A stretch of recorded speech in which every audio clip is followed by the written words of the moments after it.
Namaste and welcome back to Happy Homemaking.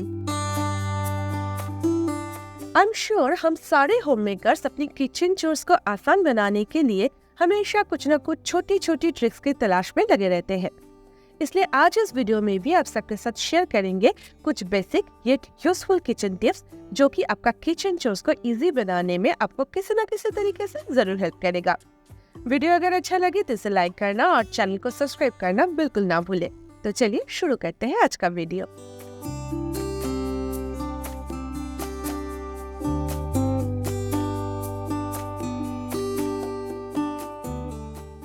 अब में से बहुत सारे लोग मुझसे ये पूछते रहते हैं कि मैंने माइक्रोवेव यूज करने के समय इसके ऊपर रखा हुआ ये सारे सामान हटा दी या नहीं। देखिए, माइक्रोवेव जब ऑपरेट होता है तो उसमें से हीट जनरेट होता है और वो हीट इस वेंट्स के थ्रू बाहर निकल कर आते हैं।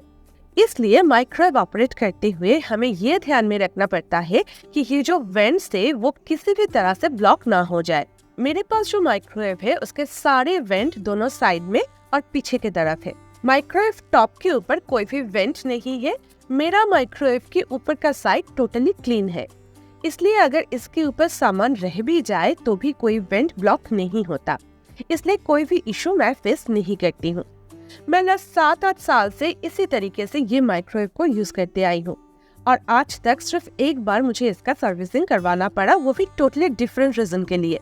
तो अगर आपके माइक्रोवेव के टॉप पार्ट में कोई भी वेंट नहीं है तो आप बेफिक्र होकर माइक्रोवेव टॉप पर सामान रख कर भी माइक्रोवेव ऑपरेट कर सकते हैं। उसमें कोई भी प्रॉब्लम नहीं होता है।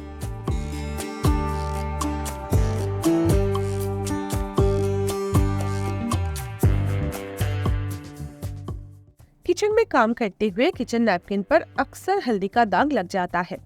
वैनिश यूज करने से वो आसानी से चला जाता है, लेकिन अगर कभी वैनिश अवेलेबल ना रहे तो नैपकिन को डिटर्जेंट डाल के वॉश करने के बाद कड़ी धूप में रख दीजिए। सनलाइट हल्दी की दाग को फेड कर देता है।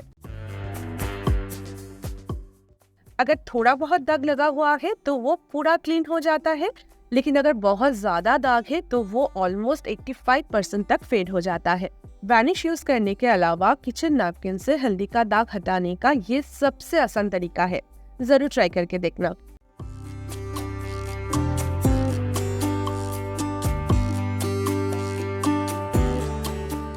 मार्केट में अभी भी कच्चे आम मिल रहा है और इस गर्मी में आम का शरबत, चटनी, आम पन्ना हम सब पसंद करते हैं।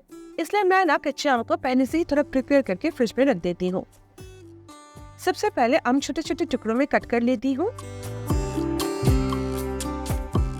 देन इसे बॉईल कर लेती हूँ। आप चाहे तो ना कट करके भी आम बॉईल कर सकते हैं।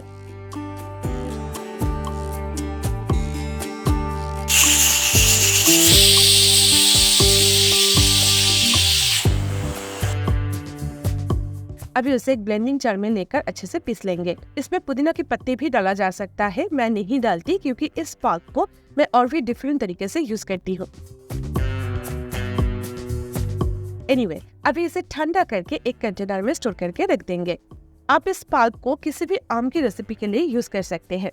जल्दी जल्दी आम पन्ना बनाना पड़े तो एक ग्लास में अपने पसंद के अनुसार ब्लैक सॉल्ट, पिसा हुआ चीनी, भुना हुआ जीरा, स्टोर किया हुआ मैंगो पल्प और आइस क्यूब डाल के उसमें ठंडा पानी ऐड करके सारे सब कुछ अच्छे से मिक्स कर लेना है। बस 2 मिनट में आम पन्ना रेडी हो जाएगा। किचन में काम करते हुए इस तरह के रिफ्रेशिंग ड्रिंक पीने से काम करने का एनर्जी वापस आ जाती है कि नहीं?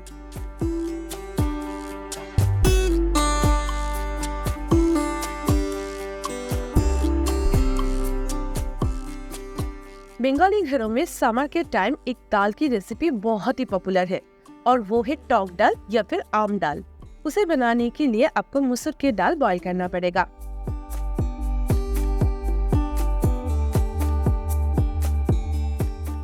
दिन चॉप के लिए कढ़ाई में तेल गरम करके राई और सूखा मिर्च डालना है। दिन बॉयल दाल को ऐड कर देना है। अभी इसमें स्टोर किया हुआ मैंगो पल्प ऐड करेंगे। ये वाला आम बहुत ही खट्टा था, इसलिए मैंने थोड़ा सा ऐड किया है। अभी इसमें हल्दी, नमक और चीनी ऐड करेंगे और अच्छे से बॉयल आने तक वेट करेंगे। दाल थोड़ा रानी कंसिस्टेंसी की होगा और इसका टेस्ट थोड़ा खट्टा मीठा रहेगा। बस लंच के लिए इसके साथ आलू भरता और एक पीस फिश। गर्मी का most popular Bengali lunch thali ready है। ट्रस्ट मी, हम बंगालीज के लिए इसके सामने तो बिरयानी भी फीका पड़ जाता है। कभी ट्राई करके जरूर देखना।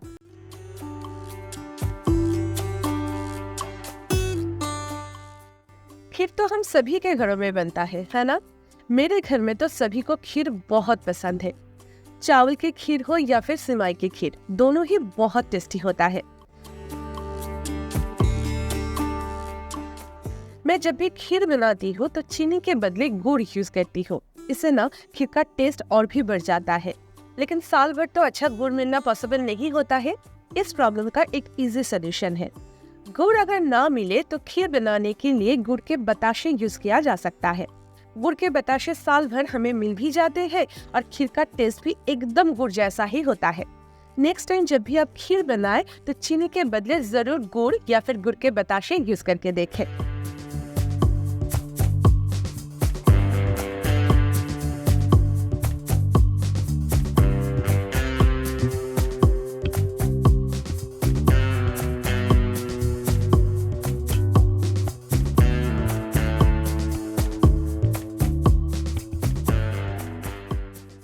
लेफ्ट ओवर खाने को लेकर कई सारे सवाल हमारे दिमाग में आते हैं।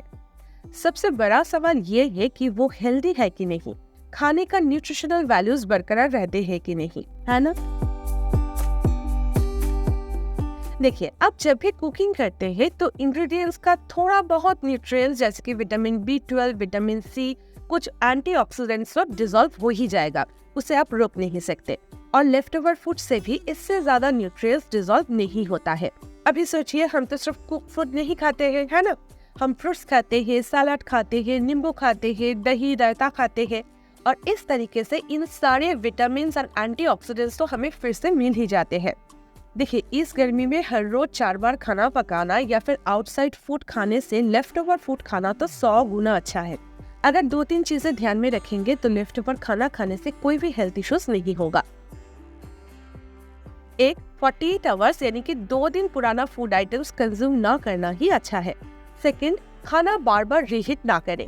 फ्रिज से उतना ही खाना बाहर निकालिए जितना आप एक बार में कंज्यूम कर पाएंगे। पका हुआ खाने को बार बार फ्रिज से अंदर बाहर करने से, बार बार गर्म करने से उसका न्यूट्रिशनल वैल्यू टोटली खराब हो जाता है। थर्ड, खाना फ्रिज से निकालने के तुरंत बाद उसे गर्म कर ले और जितना जल्दी हो सके उसे कंज्यूम कर ले। रूम टेम्परेचर में आने के लिए वेट मत किया करें। फ्रिज से निकाला हुआ खाना अगर काउंटर टॉप के ऊपर पड़े रहेंगे तो उसमें बैक्टीरिया फॉर्म होने के चांसेस बढ़ जाता है। फोर्थ, खाना गर्म करने के लिए हमेशा माइक्रोवेव यूज करें। माइक्रोवेव में खाना लो हीट में गर्म होता है तो न्यूट्रिशनल वैल्यू बरकरार रहते हैं। No, microwave will not kill you. नीचे डिस्क्रिप्शन बॉक्स में वर्ल्ड हेल्थ ऑर्गेनाइजेशन का एक आर्टिकल लिंक है, उसे प्लीज चेक कर लेना। तो इस तरह से अपना फ्रिज को भरपूर इस्तेमाल करके घर पर पका हुआ खाना खाने की हैबिट जरूर बनाएं।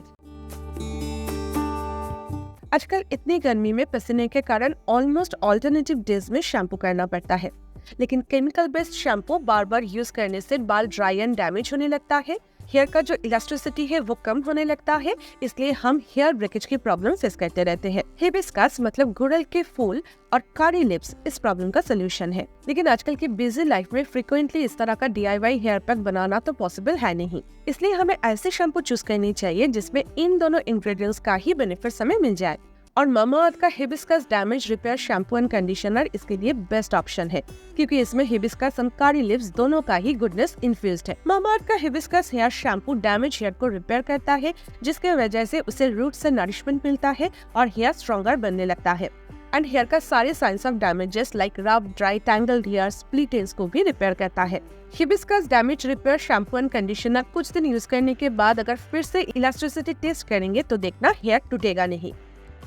By the way, Mamaearth always listens to you। तो प्रोडक्ट यूज करने के बाद मामाअर्थ को फीडबैक जरूर भेजना। आपके इनपुट के ऊपर बेस करके उन्होंने अपना ऑनियन शैम्पू को इम्प्रूव किया है। Plus they are always upgrading their products through research and innovation for better quality. Purchase link नीचे डिस्क्रिप्शन बॉक्स में दिया हुआ है। परचेस करते हुए अगर आप मेरी कोड HAPPYHOME 2024 यूज करेंगे तो मामाअर्थ का ऑफिशियल वेबसाइट और ऐप पर आपको एक्स्ट्रा 20% डिस्काउंट भी मिल जाएगा। मामाअर्थ का सारे प्रोडक्ट्स उनके वेबसाइट एंड ऐप के साथ साथ अमेजन, पर्पल, नाइका, फ्लिपकार्ट में भी अवेलेबल है। और आजकल तो आपके नियर बाई स्टोर्स में भी मामाअर्थ का सारे प्रोडक्ट्स आपको मिल जाएंगे और उसके साथ साथ उनके पास COD के ऑप्शंस भी है। मामाअर्थ का प्लान गुड न्यूज इनिशिएटिव भी है। जब भी आप कोई भी प्रोडक्ट उनके वेबसाइट से ऑर्डर करते हैं तो उस ऑर्डर को वो लोगों ने एक ट्री के साथ लिंक कर देता है जो कि वो खुद प्लान करता है। By 2025 Mamaearth is aiming to plant 1 million tree as a part of this initiative. तो इस गर्मी में अपना हेयर को क्लीन एंड डैमेज फ्री रखने के साथ साथ स्ट्रॉन्ग बनाने के लिए भी मामाअर्थ का hibiscus damage repair shampoo and conditioner जरूर ट्राई करके देखें।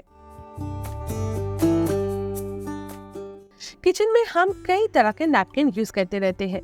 सारे किचन नैपकिन्स को कम स्पेस में ऑर्गेनाइज करने के लिए उसे सही से फोल्ड करना बहुत जरूरी है। किचन नैपकिन को हमेशा इस तरह से 3 फोल्ड करें, उसके बाद नॉर्मल फोल्ड कर लीजिए। देखना नैपकिन एकदम छोटा होकर स्क्वायर शेप में आ जाएगा।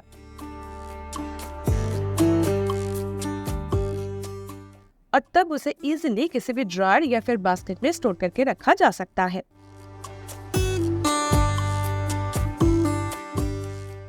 अभी इस गर्मी में हम सबके फ्रिज में आइसक्रीम तो मिल ही जाता है, लेकिन आइसक्रीम के पैकेट या फिर कंटेनर ओपन करने के बाद बचा हुआ आइसक्रीम स्टोर करना मुश्किल होता है, क्योंकि डीप फ्रिज में आइसक्रीम हार्ड हो जाता है, उसका जो टेस्ट है वो बदल जाता है।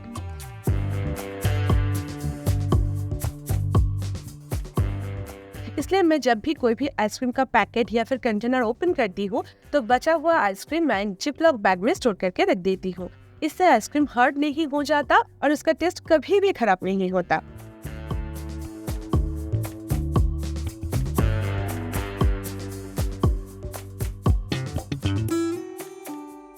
तो आज के लिए बस इतना ही। वीडियो अगर अच्छे लगे तो इसे लाइक करना, चैनल को सब्सक्राइब करना बिल्कुल ना भूलें।